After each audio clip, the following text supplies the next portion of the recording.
తెలంగాణ రాజకీయాల్లో ఇప్పుడు దేవాలయాల సందర్శనలు కూడా వివాదాలుగా మారుతున్నాయి. హరీష్ రావు కర్ణాటక, తమిళనాడులోని ప్రముఖ ఆలయాలకు వెళ్లడం వెనుక క్షుద్ర పూజల కోణం ఉందంటూ కాంగ్రెస్ చేస్తున్న ఆరోపణలు ఎంతవరకు కరెక్ట్? రాష్ట్రంలో వర్షాలు పడకుండా రాజకీయ లబ్ధి పొందడానికి హరీష్ తాంత్రిక పూజలు చేశారంటూ పిసిసి చీఫ్ మహేష్ కుమార్ గౌడ్ చేస్తున్న తీవ్ర విమర్శల్లో నిజమెంత? ఈ నిరాధార ఆరోపణలను బీఆర్ఎస్ తీవ్రంగా ఖండించడమే కాకుండా తనపై తప్పుడు ప్రచారం చేస్తున్న వారికి హరీష్ రావు లీగల్ నోటీసులు పంపడంతో ఈ వివాదం ఏ మలుపు తిరిగింది? ప్రజా సమస్యలను పక్కన పెట్టి క్షుద్ర రాజకీయాల చుట్టూనే నేతలు కాలం వెళ్లదీయడం సరైందేనా?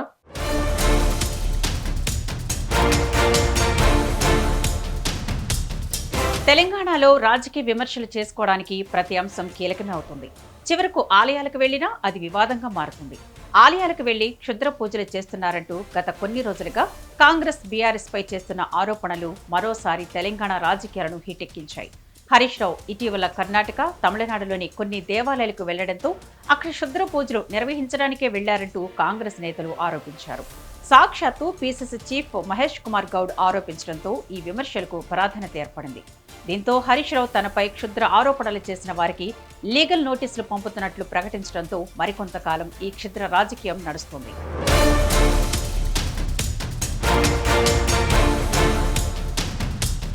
కాంగ్రెస్ బీఆర్ఎస్ల నేతల మధ్య పరస్పర విమర్శలు, తాంత్రిక క్షుద్ర పూజల ఆరోపణల వరకు వెళ్లడం రాష్ట్రంలో తీవ్ర కలకలం రేపింది. అధికారంలోకి రావడం కోసం లేదా ప్రత్యర్థులను దెబ్బతీయడం కోసం క్షుద్ర పూజలు చేస్తున్నారంటూ ఇరు పార్టీల నేతలు తీవ్ర ఆరోపణలు గుప్పించుకుంటున్నారు. కాంగ్రెస్ నేతలు బీఆర్ఎస్ సీనియర్ నాయకుడు హరీష్ రావుపై మళ్లీ అధికారంలోకి రావడానికి క్షుద్ర తాంత్రిక పూజలు చేస్తున్నారంటూ బహిరంగంగా విమర్శలు చేశారు. పిసిసి చీఫ్ మహేష్ కుమార్ గౌడ్ మాట్లాడుతూ హరీష్ రావు కర్ణాటక వెళ్లి తెలంగాణలో వానలు పడకూడదని క్షుద్ర పూజలు నిర్వహించారని ఆరోపించారు. వెళ్ళారా కాదా అనేది వాస్తవమా కాదా? ఆయన ఇప్పుడు ఎందుకు వెళ్ళారన్నది, ఇప్పుడు ఆ టెంపుల్, ఆ ఫలానా టెంపుల్ బర్త్డేలు మ్యారేజ్ చేసుకున్న టెంపుల్ కావు. కొంత ఇలాంటి ప్రచారం ఉన్నటువంటి మందిరాలకి వారు పోయారు. ప్రజల్లో ఇది తీవ్రమైన అనుమానం రేకెత్తిస్తూ ఉంది. నమ్మకం ఉంటే ఎందుకు ఇవన్నీ బయట పెడతాను? నేను నమ్మితే నేను దేవుడిని నమ్ముతాను. నేను భగవంతుని మనస్ఫూర్తిగా నమ్ముతాను. భగవంతుడు ఉన్నారనే మాట నమ్ముతాను. ఇప్పుడు ఆయన నిజంగా బర్త్డేకో యానివర్సరీకో పోతే అన్నిసార్లు ఎందుకు పోతాడు? ఈ పూజలు ఏంటంటే నాకు తెలిసిన సమాచారం 11 days, 21 days, 40 days ఇట్లా ఉంటాయి. ఆ నమ్మకం వాళ్ళు చేస్తారు. మాకు ఆ నమ్మకాలు లేవు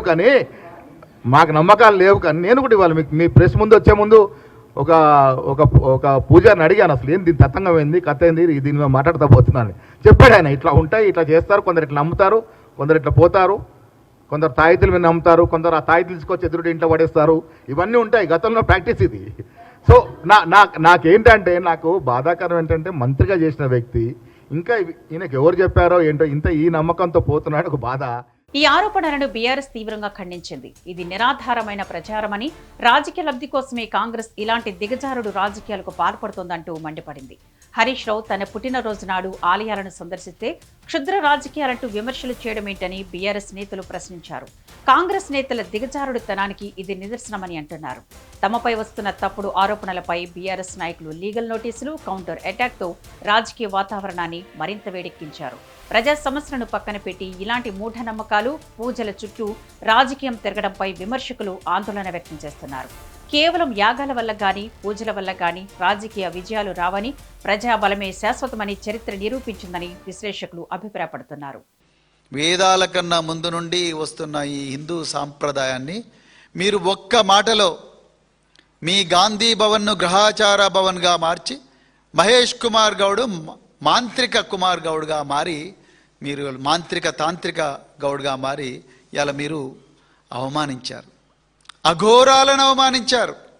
అసలు అఘోరా అంటే మీనింగ్ తెలుసా మహేష్ కుమార్ గౌడ్ మీకు?